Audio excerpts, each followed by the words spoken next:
hand it over to the session 3 moderator, Ms. Dharna Sahay. She is a PhD student in the Department of Anthropology, University of Delhi. Dharna, over to you.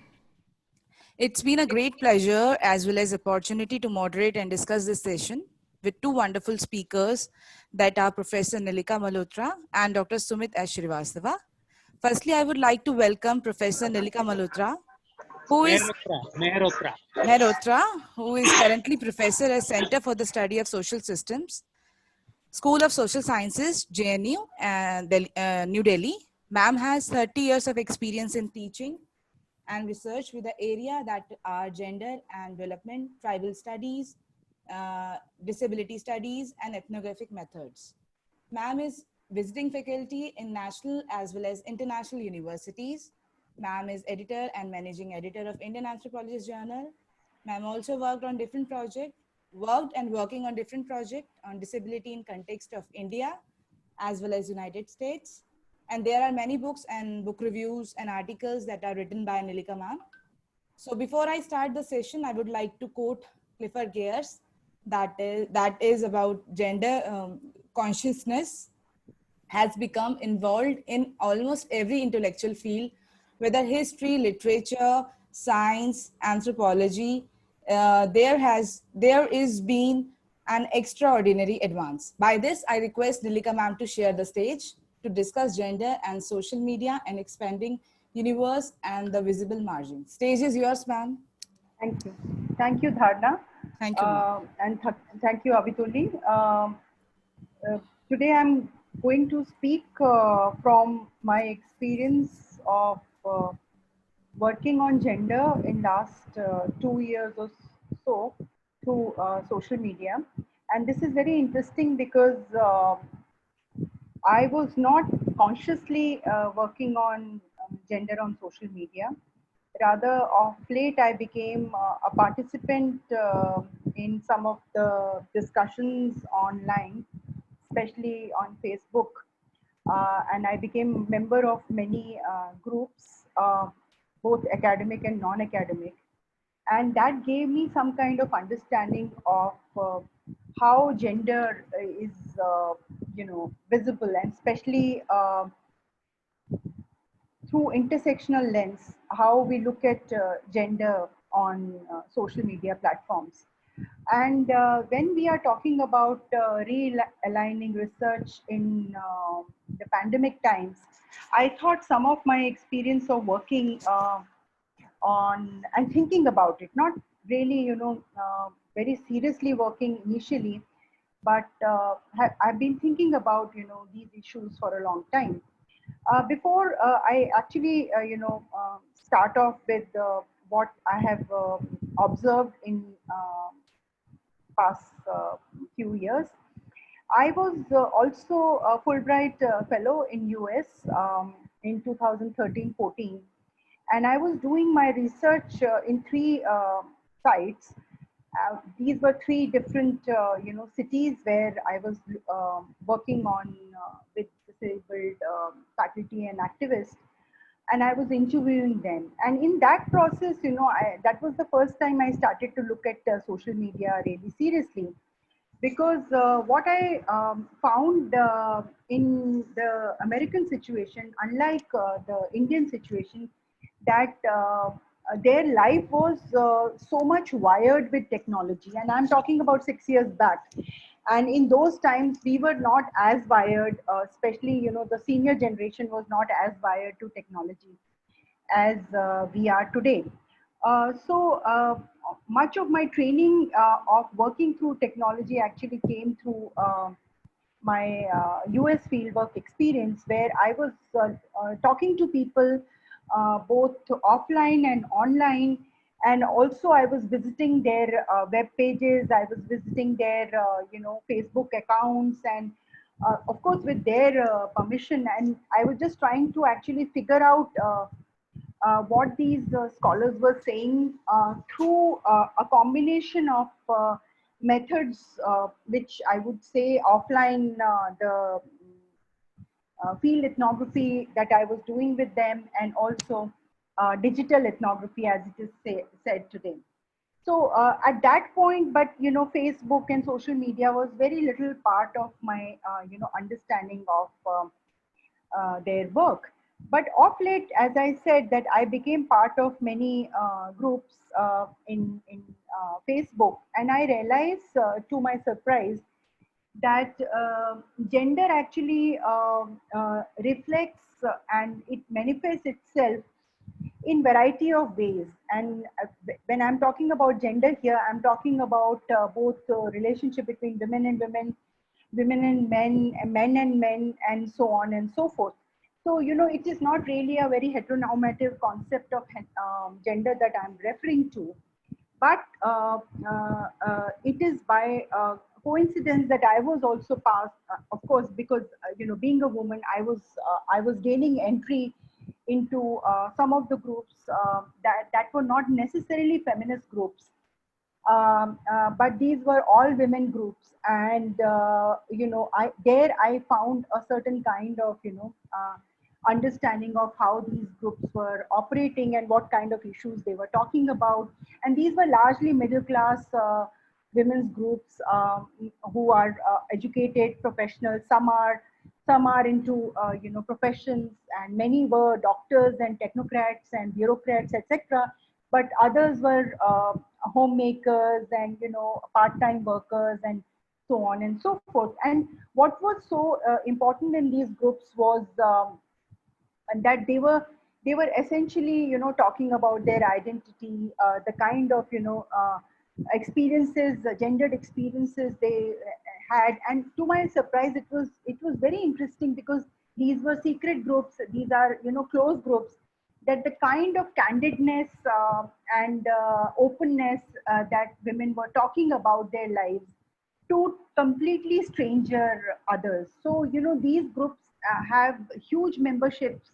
I'm not going to take their names, but they have huge memberships, and they work around certain kind of themes that, they are interested in.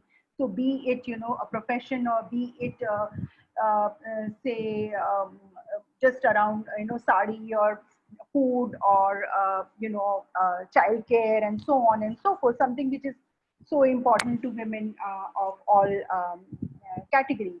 So this is one, way I saw that, women almost kind of flowering in a sense, that talking about writing out their stories, sharing their blogs.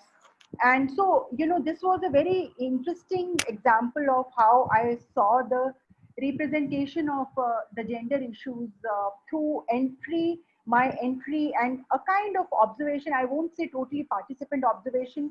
Nevertheless, I meet them almost every day. I have friends which I have never met, and but I know so much about their lives that their close friends and relatives also may not know. But this is again, as I said, that this was not really done for a research purpose, but now increasingly I'm thinking of doing taking their permissions to do to write about them, of course, anonymously. The second kind of group that I have been part of was disabled people's groups. And what I found was very interesting was, again, there were number of disabled women activists and scholars who were extremely open and candid on the Facebook. And these are not really closed groups, which is also very interesting, that on one hand, I was part of these closed groups, but on the other hand, I was part of networks, I would say, or a kind of loose communities, where women, right from the time of the Me Too movement, women spoke about their experiences of sexual harassment within the movement, within their workplaces, and sometimes by taking names, and sometimes by not taking names. So this was very interesting to me, that these are largely activist communities, where also patriarchy weighs them so much down, that they are not able to, or they don't want to probably pursue the cases against men who may have with whom they have had, unpleasant experiences. Uh, and this also kind of created a split in the community, the disability community, which is again a very interesting kind of thing that I was able to observe. So when we, like, why I'm talking about some of these experiences, and I have yet to write about them, and I've been thinking about them. And I remember, maybe say 5 years back, I would have said that, Facebook or social media or other kind of, these cannot actually constitute social reality for you as a researcher. But today I'm realizing that when we talk to women and men, their lives and what we call as natural setting for an ethnographer, their lives are so much mediated by the media, discourses, that even when I'm talking to the so-called informant, their views are very, very clearly, tailored and shaped by the larger political discourses in the media. So, in some sense, I find within groups, people talking in very ideological terms and taking sides has become very open. The debates are very polarized, and this is a new nature of gender that we are talking about. The second point I want to bring in here is that this continuing focus on violence against women, which has been one of the key media discourse, I would say, uh, for almost a decade now, right from the Nirbhaya, movement from 2014, and so one has seen social media replete with discussions on gender and especially violence against women. And on one hand, you see more and more women coming out talking about their experiences with violence right from the childhood onwards, and looking for some kind of advice, support, sisterhood, and so on the social media.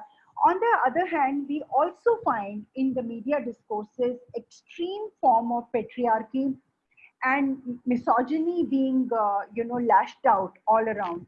So we find that like, for instance, I would just give an example of the Sushant Singh case, where Riya Chakravarti, of course, we are not sitting in judgment about Riya Chakravarti, but as a sociologist and anthropologist, when I look at this particular case, which one of the journalists has also written, Jyoti Yadav has written in print, that in Riya Chakravarti's case, it is very clearly visible that how North Indian family norms are being played out in the full glare of media, and people are openly taking positions for and against the so-called convict in this case. So family norms like, the good the good son, and who's a good son, and how good son has to take care of the family, and always the a final woman, in this case Ria, she is not married, but she is almost a final. She was in a live-in relationship with the guy, and she is being seen as a witch. And I am and people have actually talked, media houses actually talk about she doing some kind of jadoo tona on the man in question, and so on. What is interesting to me from a gender perspective, especially someone who is researching on gender, thinking about times of uncertainty. What do people do in times of uncertainty? So here I'm reminded of Evans Pritchard and of course Victor Turner. Evans Pritchard spoke about among the Azande that how witchcraft explains misfortune. And to me, I think when we look at either Tablighi Jamaat earlier, where a minority community is totally stigmatized for spreading virus, or in Riya Chakravarti in this case for being the bad woman the evil woman, and how she's supposed to be a witch, and witch has to be found and killed. So it is very interesting, because I remember Victor Turner in his book on Nembu, in Fishers in Nembu Society, he spoke about the concept of social drama, where he very clearly said that in every society there are structural undercurrents, contradictions, and when we see one day in every society, he gives examples through his village studies, that one day there'll be a kind of explosion where people are accusing each other and so on and so forth, where somebody will be found as a witch, and then witch has to be excommunicated or exterminated, and there is a peacemaking in the end. So, and anthropologists have done such wonderful, ethnographies across the world, and given us such important ways in which we can use some of these classical notions like social drama. What we see in a Riya Chakravarti's case is a social drama being played out. People who are so much bogged down under fear and uncertainty. They are trying to find witches, and Tablighi Jamaat people were witches earlier, and these witches are not coming from outside. These witches are supposedly part of our culture, part of our society, something which we cannot blame earlier. But there are some opportune moments, like Victor Turner talks about, when these cleavages become very wide open. And what happens when the cleavages are open? It is always the marginalized people. It is always the people who are sitting on the fence. In this case, women, minorities, disabled people. These are the people who are, being singled out and being blamed for, whatever is happening in the society. And social media, interestingly, is one of those sites where you see social currents in its very wonderful way, where you find all kinds of contradictions being played out. So some people are talking in favor, some people are sitting on the fence, some people are outright aggressive and abusive. So in a sense, what we are seeing today, that if one were to actually take social media seriously for realigning serious research, I think there is so much gender and gender related questions that social media can provide to us. The posts that we see, I read, I'm already writing a paper by looking at some of the posts, that these are documents. These are documents which help us to supplement our work. And it is almost like in early 20th century, when within Chicago School, they were also talking about diaries as very important sources of data. Then letters became very important sources of data. Today, when we are talking about social media, it is true that our interactions on social media are virtual. Our body is not there, so we are not getting the embodied experience of sitting with someone and understanding how the smirk on the face, or the smile on the face, or the silence is. Nevertheless, if one were to actually engage in a very close kind of engagement with social media, with a group or with a community of people, or with certain individuals, I think we would have a good opportunity actually to be able to use social media for furthering our interests. So with this, I think I thank you all. I'll be very happy to take questions, because this is research in progress. Thank you. Thank you, ma'am, for such a powerful insight on gender and social media. And you told about how nature of gender is emerging for significant gender differentiated impacts.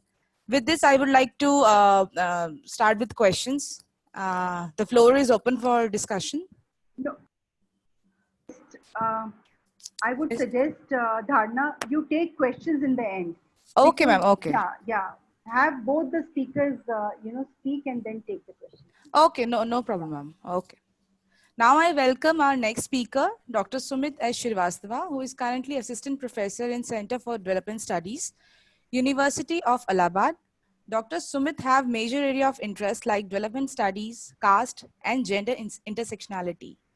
Dr. Sumit have published many articles, journal articles based on various issues of caste, gender, and development. By this, I request Dr. Sumit S. Srivastava to share the stage to discuss. Hello. Hello. Hello. Hello. Hello. Yes, we can hear you. Sumit, go ahead. Acha, but I'm not able to. Acha, I just wanted to share the screen also. Okay, we can see you also. Go ahead. Okay, so if this is the case, Please make him co-host. Sumit, you're the co-host. You can share your screen. Yeah, please share. is it coming? Has started. Has started sharing. We'll come in a while. Yeah. Yes. Okay.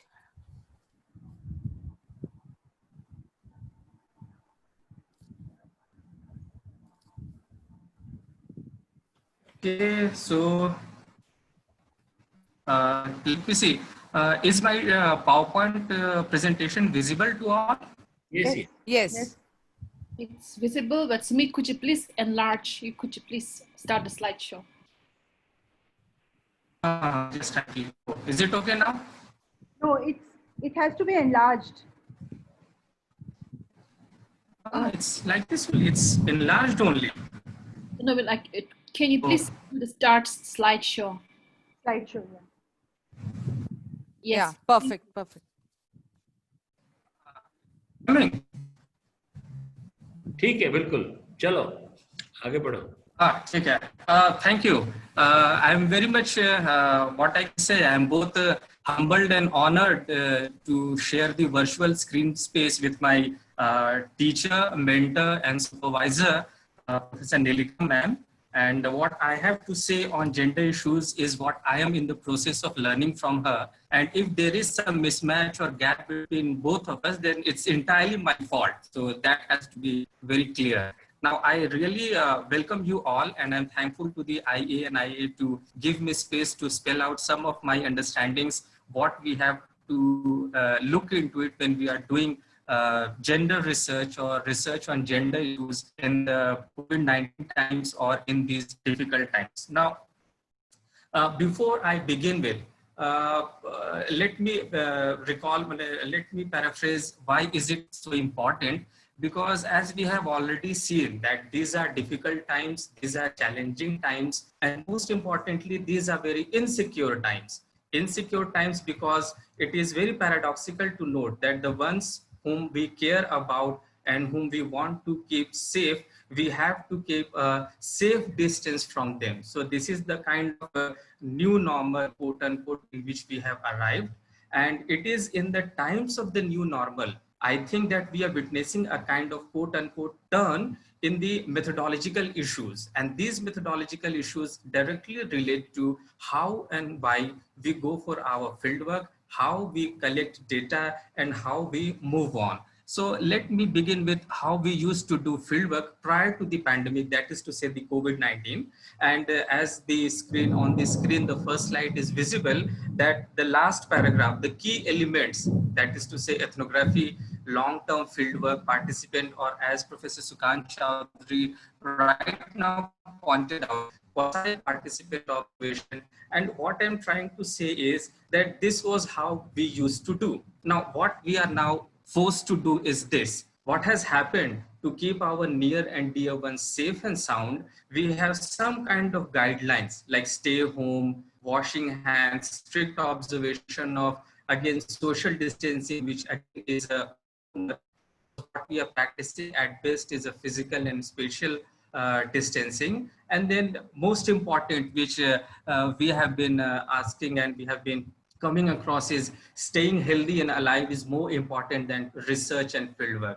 And this last point is very important because as of now, one of my students is doing her fieldwork on gender and sanitation. And in the months of January and February, she was halfway through with her fieldwork and suddenly everything closed down. Now, every now and then I get a call from her, sir, now what has to be done? What needs to be done? Because she is an ICCSR fellowship and she is more worried about what if my time gets over, we only have 6 months or 1 year at best. So I think this is the point which is important. And at the other side of the slide, which you can see, it says isolation measures have definitely changed the way we were supposed to do the field work. And it is here that we need to take into consideration what I have noted at the below is social intimacy versus and social distance. So social intimacy was the way in which we used to do the field work, and now how to go for the field work in the era or in the times of safe distance. Now, what will now I do is that the next 3-4 slides are basically a kind of guidebook, a kind of suggestions, a kind of collection of some of the online materials and online sources which are around the world people and the universities and institutions are practicing, that is to say doing fieldwork in pandemic, possible ways out. And these are some of the possible ways in which we need to look into it. And I think the first entry is very important, which is a YouTube lecture, which is posted at this WCAA website. And it simply says fieldwork in an era of pandemia, digital and other alternatives. And here what we find that there are series of YouTube lectures which talk about the alternative ways in which we can do our fieldwork. And interestingly, we will also find there Professor Nilika ma'am and Professor Patnaik sir's lecture is also there, although on a different theme. But what I'm saying is that there have been and there are certain steps taken across the world, universities across the world who are looking into it. Now, this next slide again is the continuation of the same. And the author is saying that, as Nilika ma'am rightly pointed out right now, that how we can look into the audio, video, visuals, and how we can make out what that person is trying to say and what actually is his or her meaning. So the author is saying that maybe we can analyze CCTV data or maybe go for the video conference services. And this is how social research has to, what we can say, evolve, or what we can say, upgrade itself in order to do fieldwork. And the next one is again the same thing, which has come out from the Sage publications and other. And this one is more important, doing fieldwork. And herein what has happened that the authors have pointed out, suggested some of the measures like digital ethnography, data collection online, digital individual interviews, and digital focus group discussions, which we need to have some kind of technology and digital apparatus so that we can link with each other. And the third one, the third one is doing fieldwork in a pandemic, crowdsourced document. It is an available PDF document which spells out how we need to do the things, and some of the guidelines have been there.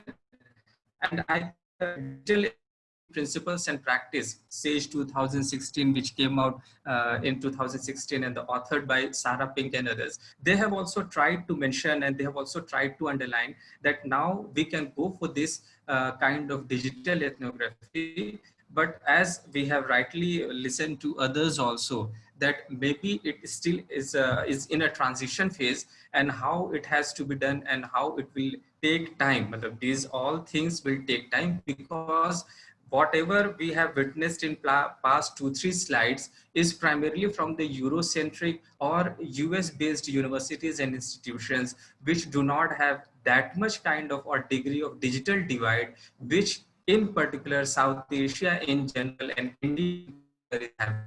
So if we go for digital ethnography, if we go for digital individual interviews, the issue of digital divide comes up, and it is the issue of digital divide which I think is very important to take note of, because as in the morning, Professor Patnaik sir was also pointing out that we need to go for the online teaching, and we need to go for how the domestic space has become the professional space and the workspace. But here also the digital divide has to be taken into consideration, because as far as I am concerned, I am located in a North Indian university, although it is a central university, but a majority chunk of students who are registered with us, they are around say 30 to 35,000 students, and nearly half of them do not have this kind of quote unquote digital technological bridge which can connect them to us and me to them. So these are some of the challenges which we need to take into consideration.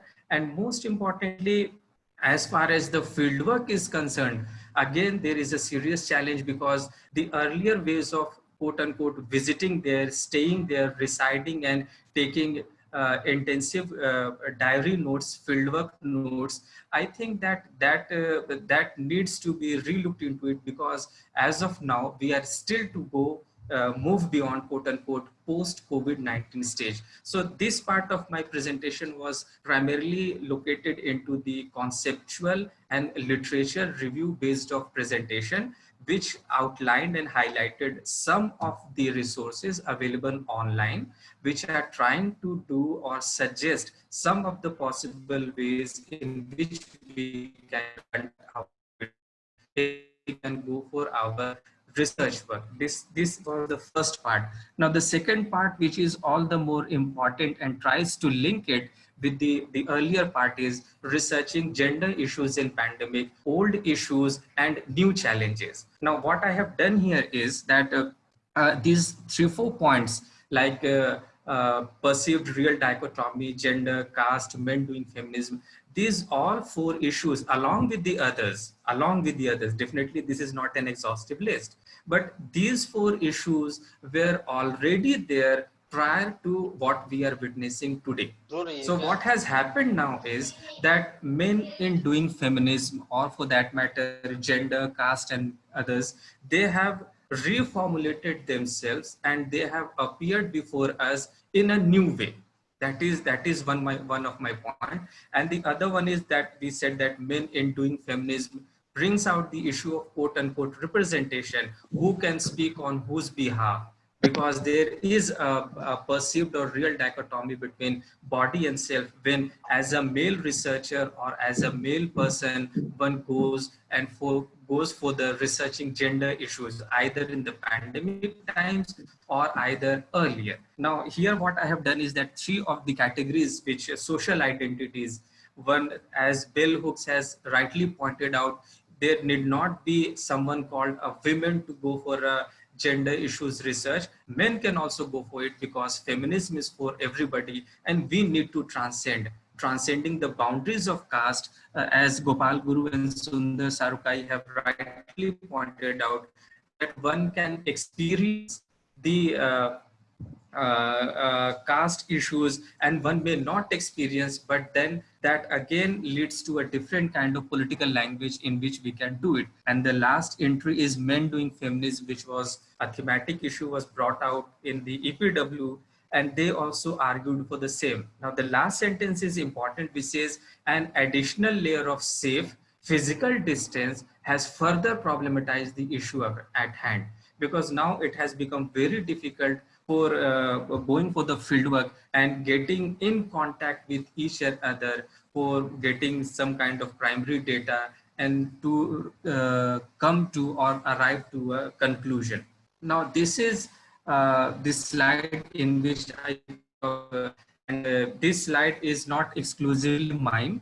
Rather, for past 2-3 months, what we have witnessing is a series of webinars on which gender issues and COVID-19 issues have intersected with each other. And I am very much thankful to Professor Nilika ma'am, who in her many previous webinar presentations has tried to interlink each of these. And we thought of having a kind of resemblance that these are the certain issues, gender issues during the pandemic, which have come up And again, it needs to be underlined that in some of the issues, regarding some of the issues, RRA, rapid response appraisal, rapid research appraisal, have been already outlined by some of the social scientists, whether of nationally as well as internationally. And it is very interesting to note that many of the international and national publishing houses, either in forms of journal, either in forms of edited books, either in terms of webinar, they have been time and again trying to highlight these issues. In the social one, we have violence against women and manifold increase in the household activities primarily performed by the women members of the family and household. And in the economic, we have something called loss of livelihood. Maybe an employed woman, she was employed somewhere, and because of this great lockdown and because of the downsizing of the place where she was working, there is a loss of livelihood, and then loss of livelihood because of the downsizing of the male earning member of the family. And then we have health and reproductive issues. I am very sure that our esteemed colleague, Dr. Shubhangi and Dr. Mahima will be outlining what we need to understand about mental health in the times of COVID-19. And again, they will also take up, I think, that the health services and health issues which are there. So what I'm saying is, and then most importantly, as is at the other side of the what we can say is there, is saying that people may say that this is hypothetical, as full-fledged research is still to take up. And I think that these are some of the areas where we can look into it. And this is the second last slide of my presentation. And it tends to locate the gender issues with social identity defragmentation on the basis of caste, class, and tribe. And these again are the recurring themes, and these may be again a possible kind of research avenues which we can go for it. But again, many have written on these also. And we have caste, wherein we have seen in the last few months that many of them lost their livelihood sources. And then we have witnessed a huge mass reverse and return distress migration from urban, semi-urban to rural areas.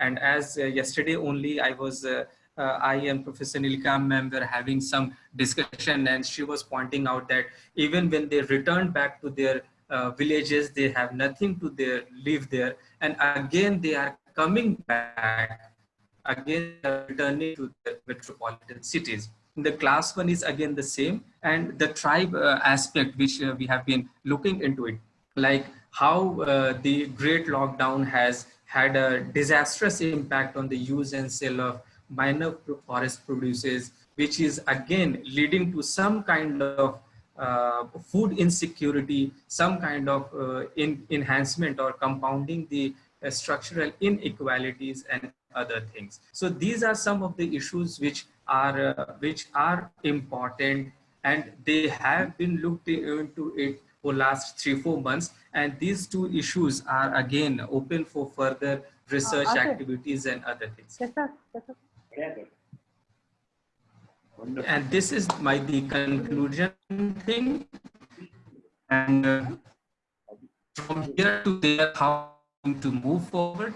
And what I thought of bringing into consideration is that there are two set of queries which we need to understand when we look into doing research on gender issues, either in the times of pandemic or either in the earlier times. The first one was related to the social identity, or primarily the gender identity of the researcher when he goes for researching the gender issues. And the second part is what are the possible mechanisms, or what are the possible resources in terms of literature, in terms of research methodology, in terms of research techniques, which need to be taken up when we are going for this kind of research. Thank you.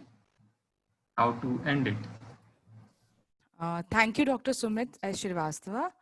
for such a intense and clear understanding of gender issues.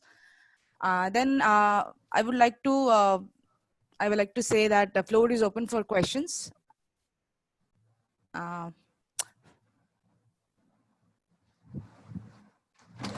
Okay.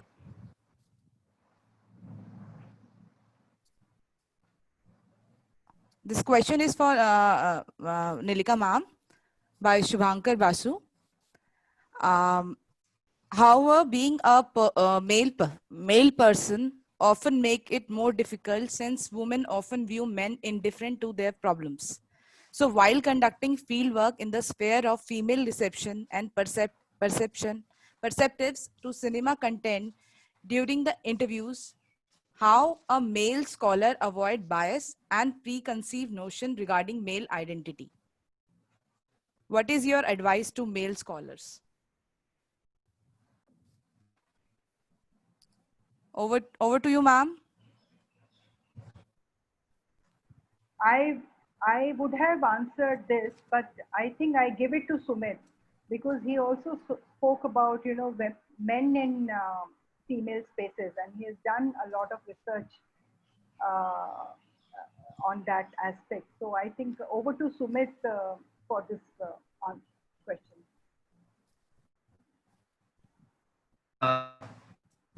I'm very much thankful to it. This is a very a difficult situation because, as rightly pointed out earlier, also that building a rapport with the respondents, that is one thing which is very much important. And second is it's very difficult because it's very difficult to think like a woman or see like a woman or understand like a woman within say has to be taken into consideration. What I did was that during my field work, which I conducted in some of in Bihar, and I worked on violence, caste, and Dalit women in the rural villages of Bihar. So what I intended and how I planned was that first of all, I had to locate some of the key informants or key respondents who would allow me entry into their public and personal spaces. This is the first thing. And this allowing thing, this gatekeeping thing and getting access to the field is a very time taking and a very patience kind of endeavor, it's a research activity. And from there onwards, we have to move on. And I think and for a male research scholar or a male social scientist to venture into quote unquote the social world of women, either in terms of informants or respondents, it takes a long time. And I think some of the terms which we need to take into consideration is empathy. And it is only through the empathetical understanding of the quote unquote other social world that we can arrive at a nuanced understanding of this. This is the first one. And for this, one needs to go for a, I think, not very exhaustive, but an exhaustive literature written exclusively first by women on the women, and second by men on women in sociology as well as also along with social anthropology. And I think in those reading and understanding practice, one gradually tends to have some kind of understanding regarding it. But it is a time-taking process. Can I come in briefly Yes, on this? I think reverse is also true. Women in male spaces have always found it very difficult to navigate. And interestingly, social media provided me a link to one of the groups, which I would suggest that some of you who would like to, especially women and LGBT people, if they want to join, there is a group called Women in the Field. It is a closed group, and basically they discuss, the kind of challenges that they face in the field work, and sexual harassment being the very, very common experience of most of the women in a variety of situations. So women, it has been written a great deal that role of gender in fieldwork, but now a lot of women are coming out to actually speak about their experiences of abuse and sexual harassment also in the field. Thank you, ma'am. The next question is from Anuradha. She's asking about how does perception of familiarity and intimacy change with change in mediums of inquiry? Does physical presence provide any sense of security, or does the pandemic turn around these notions? This is a very interesting question. I got one or two questions in private chat also. I think I'll just take those also with this. Especially there is this question about deleted posts. That how do we read it as erasure of posts? Yes, ma'am. So basically, I think it is a very, very interesting area, and I am also very new to this, I would say. Can you repeat the first question? I forgot the question that you spoke. Ma'am, question is how does perception of familiarity Yeah, and yes. intimacy Yes, change? yes. Yeah, definitely, and there is a related question later on also I saw that I'm very sure that physical not I would say not just intimacy, but physical contact has a very different kind of dynamic to that of social contact on media. Uh, some of the groups that I was part of, they also tried to actually take these contacts to the social arena. For instance, I'll just give you an example of how this particular one woman who was child free and her husband fell very sick, and she had no one actually, no family also. Everybody was living abroad. So she just sent a SOS to this group, and actually a number of women who she was actually meeting on online only, they came to her rescue. They were there with her in the hospital, and they kind of when her husband died, actually they were the ones who were the support group.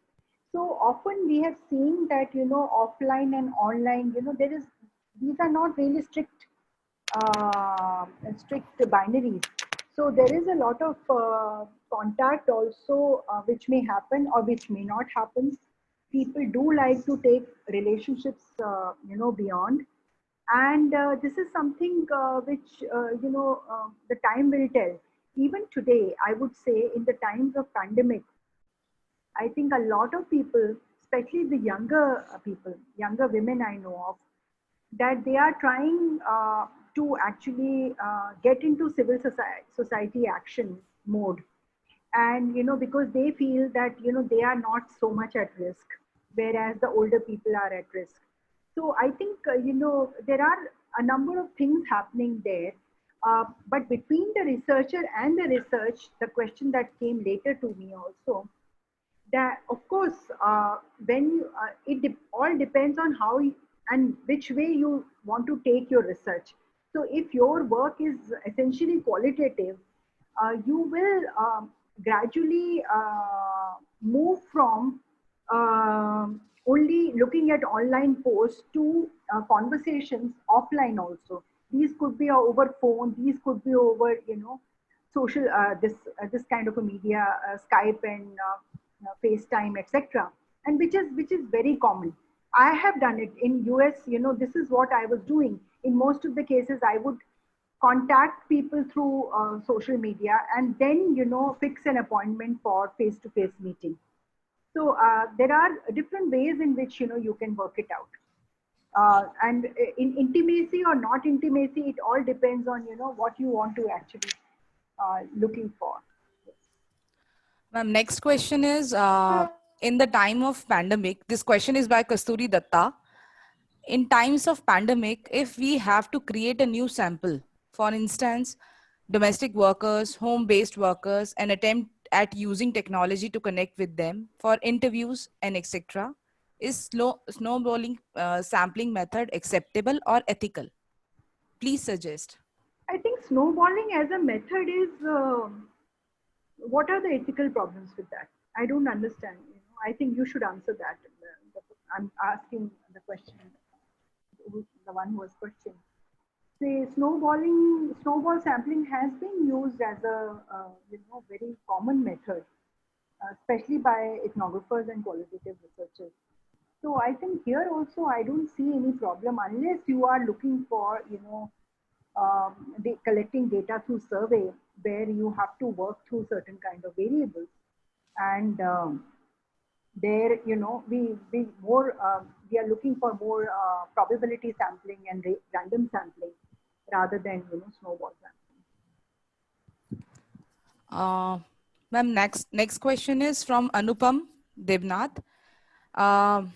While data collection in field of human trafficking, if the researcher observes that one of the participant is at risk of getting trafficked, then what should be his or her role at that juncture?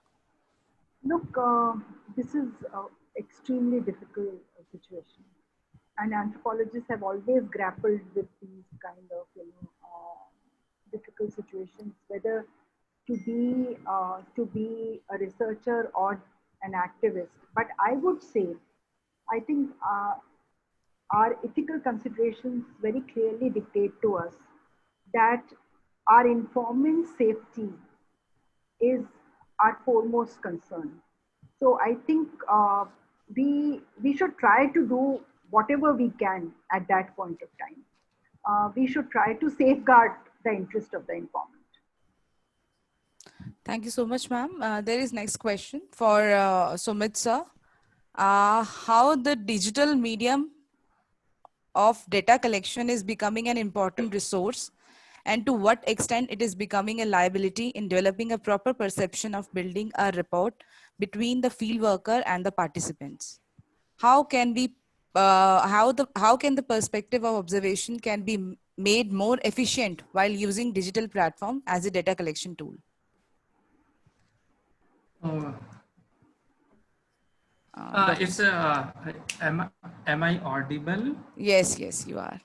Oh, Asha, it's a tricky question. See, as far as digital mechanism of data collection, I think we have been doing for the last 10-15 years.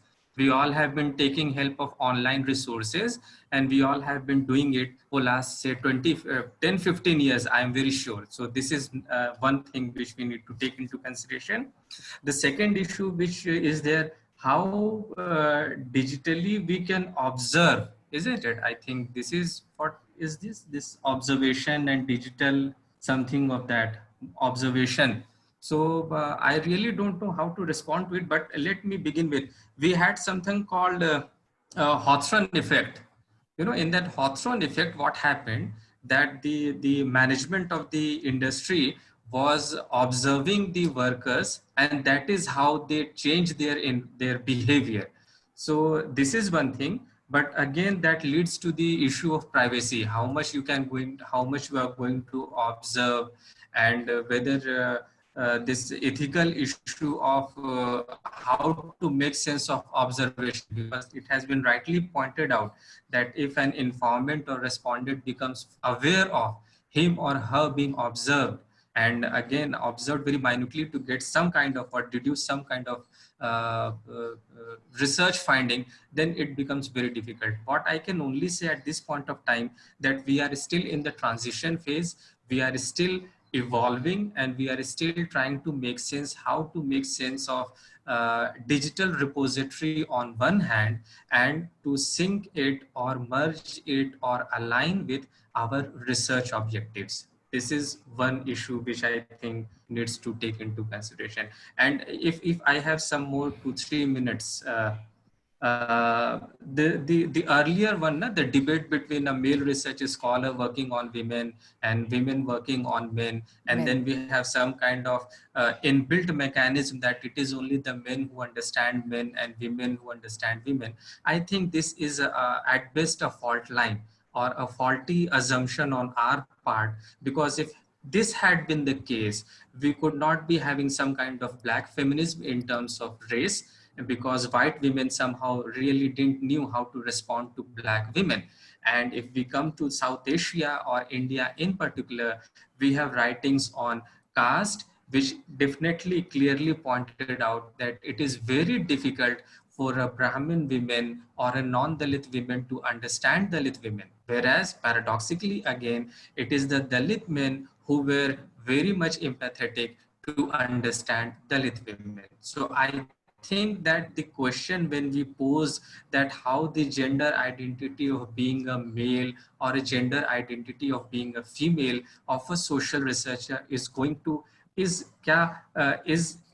always going to hamper the research activity. I think we need to pause for a while and take this on respond this in a very nuanced manner, because we would not be having something called Dalit feminist standpoint as so outlined by Sharmila, or prior to her Gopal Guru, Dalit women talk differently if the quote unquote Brahmini women's movement would have responded to Dalit women's issues in totality or in honesty. So I think that it again brings us back to not only to a research methodology question, rather we need to take into consideration the quote unquote epistemologically bearing of this issue also. Thank you. Thank you, Dr. Sumit. There is one question for Nilika ma'am. There are actually two questions by Devika Singh. First is, I found your engagement with social media insightful, especially the analysis of posts as documents. Drawing from looking at diary entries, here my question arises about question of deleted or since deleted post. Do we read it as an erasure of a post or a cancellation, change of that person's narrative, or understand it as an advice and read into it and the dynamics around it? Yeah, I think this is a question which is very relevant, and you know, the positivist ethnographers would say that you look for patterns. You know, you look for patterns where you find that the number of right kind of answers should enable you to make some kind of generalization about the phenomena. But as we know that in phenomenology, ethnographies which are characterized by phenomenological or interpretive understandings, we look for meanings. So deleted posts definitely have meanings. In Kamla I think I suggest you read Kamla Vishweshwaran's fictions of feminist ethnography, where she talks about how her informants, some informants refused to speak. So I think this refusal to speak itself is also, you know, a silence which needs to be read. So I think the whole idea that somebody deletes the post is very clearly that, you know, since Facebook is a very public, you know, platform, so a lot of people may not put personal information out there. You know, I would say that if the person deletes it, it's very clear signal that, you know, she does not want this post to be consumed for public purpose. So I think it has to be read like that. Yeah.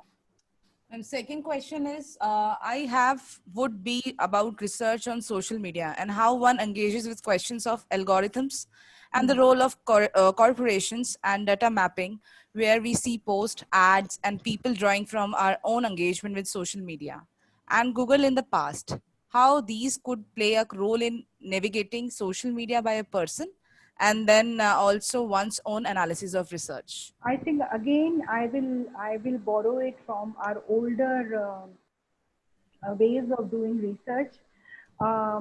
We know that a lot of research is also funded by not necessarily state but other agencies.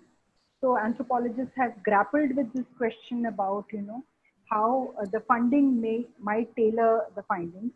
Here, it's not just funding; it's the access. I think, and I think it is very important to be aware of what you are doing. So I was listening to one webinar on how activists are dealing with this question about using of digital platforms for activism, because they can't meet together, and so they have to use Facebook or other kind of platforms, and they said that we should try to minimize use, because our public positions, our public platform, like utterances, one, they might put us into trouble. Second is that we are using essentially a capitalist platform. So we are actually also, the more we make use of these digital platforms, we are actually giving benefits to the people who we are talking against. So I think there is a double whammy here. There is a paradox here that we are working in a mediated world, but we need to definitely be aware of the dangers of working in this capitalist order. Thank you, ma'am. Last question. How a researcher can obtain emic perspective in virtual ethnography or fieldwork? By Mayank Prakash.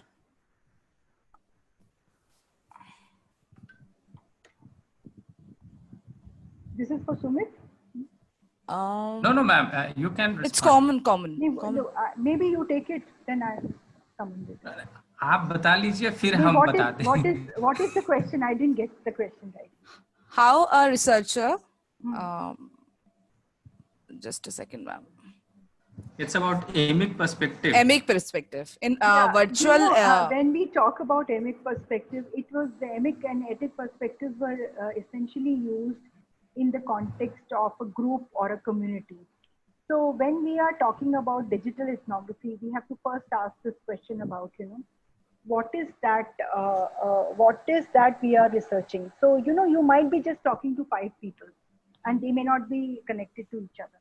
Or you might be working with a community of people, and there are some, good resources on that, and we can later on, we can provide those resources to our website, where people have worked within close communities, and the more deeper that you go and you try to understand the meanings in their actions, I think you get closer to the emic perspective. But before I think I go give it to you, I think I saw one question on legal profession, Yes, ma'am. where this cancellation of Zoom interviews, etc. Again, I would say, Ginny, that this is not a new problem. This is an old problem in Indian context, especially with urban professionals. Getting appointments is hard, and taking, it works very differently. I'll give you an example of how when I was working in US, all the appointments that I set up, around say 30 or 35 appointments I had set up, not a single person actually refused to come for the interview. So whether in offline or online, and only one cancellation happened, and it was because I ran into some trouble, so that meeting got cancelled. So, but in Indian context, it is a very, very common thing that people want you to persist with them, and they want you to. And my one of my teachers used to say that, especially this is all about gender. People exercise power through appointments and cancellations of interviews. And they want you to actually persist with them. So I think there is a power dynamics at work there. Secondly, also that you may not be on their priority list, so something else comes up. And so I think we are very socially active people, professionally. and socially active people. So I think you have to just persist with that. Thank you so much, ma'am. Thanks for questions. And thanks to our speaker who enlightened the thoughts on researching gender issues in relation to methodological framework during COVID-19 pandemic.